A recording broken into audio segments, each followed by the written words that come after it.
दोस्तों स्वागत है हमारे YouTube चैनल में। तो आज लाए हैं अनुशासन पर निबंध कैसे लिखा जाता है। तो चलिए वीडियो स्टार्ट करते हैं। तो अनुशासन पर निबंध लिखने से पहले आपको लिखना होगा रूपरेखा। रूपरेखा का मतलब कि उसमें क्या क्या क्या लिखने वाले हैं। तो पहले लिखेंगे प्रस्तावना, उसके बाद लिखेंगे अनुशासन का महत्व, उसके बाद लिखेंगे विद्यार्थी और अनुशासन, उसके बाद कामा करेंगे, उसके बाद लिखेंगे अनुशासन की शिक्षा और अनुशासन के लाभ, अनुशासन की हीनता से हानियाँ, विकास का आधार और उपसंहार।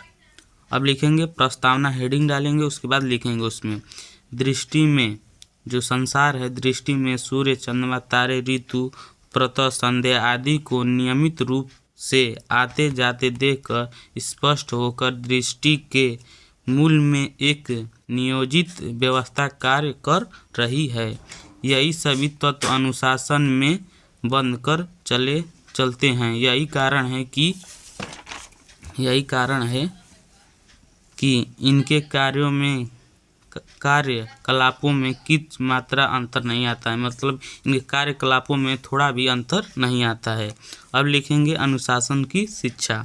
तो अनुशासन की शिक्षा हेडिंग डालेंगे, उसके बाद उसमें लिखेंगे बच्चों का प्रथम संपर्क अपने माता पिता तथा परिवार से होता है और अन्य प्रकार की शिक्षा के सामने अनुशासन की भी शिक्षा भी बच्चों को यहीं से प्राप्त होती है। जो अन्य प्रकार की शिक्षा है और अनुशासन की शिक्षा है अपने परिवार से ही प्राप्त होती है। इसके बाद विद्यालय से प्राप्त होता है, और जो माता पिता से प्राप्त होता है उसके बाद विद्यालय से प्राप्त होता है, तथा बाहरी समाज आता है और बाहरी भी समाज में आता है। अनुशासन का पालन आत्मनियंत्रण तथा भय से होता है। जो अनुशासन की शिक्षा है आत्मनियंत्रण तथा भय से होता है।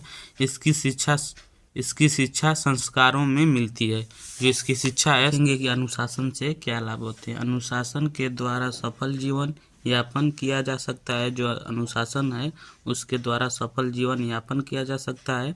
और अध्ययन, व्यवहार, खेल कूद, शासन आदि अनुशासन के उपकरण है। पवित्र मन तथा बुद्धि से रहकर ही संस्कार तथा सभ्यता प्राप्त करता है। जो व्यक्ति है बुद्धि से ही संस्कार तथा सभ्यता का ज्ञान पाता है।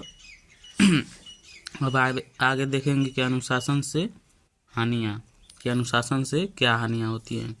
तो अनुशासनहीनता एक कोण है। अनुशासन जो हीनता है एक कोण है जो समाज को नष्ट कर देती है।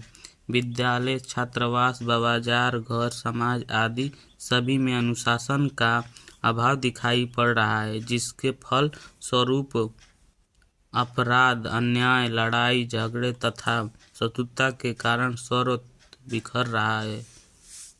सर्वत्र डालेंगे अनुशासन का विकास, हेडिंग विकास का आधार, हेडिंग डालेंगे, उसके बाद लिखेंगे अनुशासन में रहकर ही शक्ति का संचार होता है। जो व्यक्ति है अनुशासन में रहेगा तो उसके पास शक्ति आती है।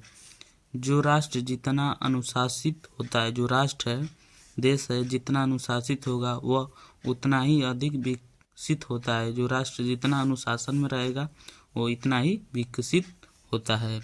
सेना अनुशासन में ही रहकर युद्ध कर पाती है। जो सेना है अनुशासन में ही रहकर युद्ध कर पाती है।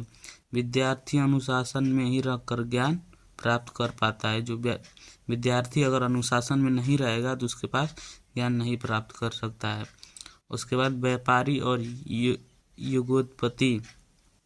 उद्योगपति भी अनुशासन का पालन करके ही अपना उत्तरदायित्व निभाते हैं। अब देखेंगे उपसंहार। इससे उपसंहार क्या मतलब कि निष्कर्ष क्या निकलता है। बिना अनुशासन के मानव जीवन का कोई भी क्रिया नहीं चल पाता।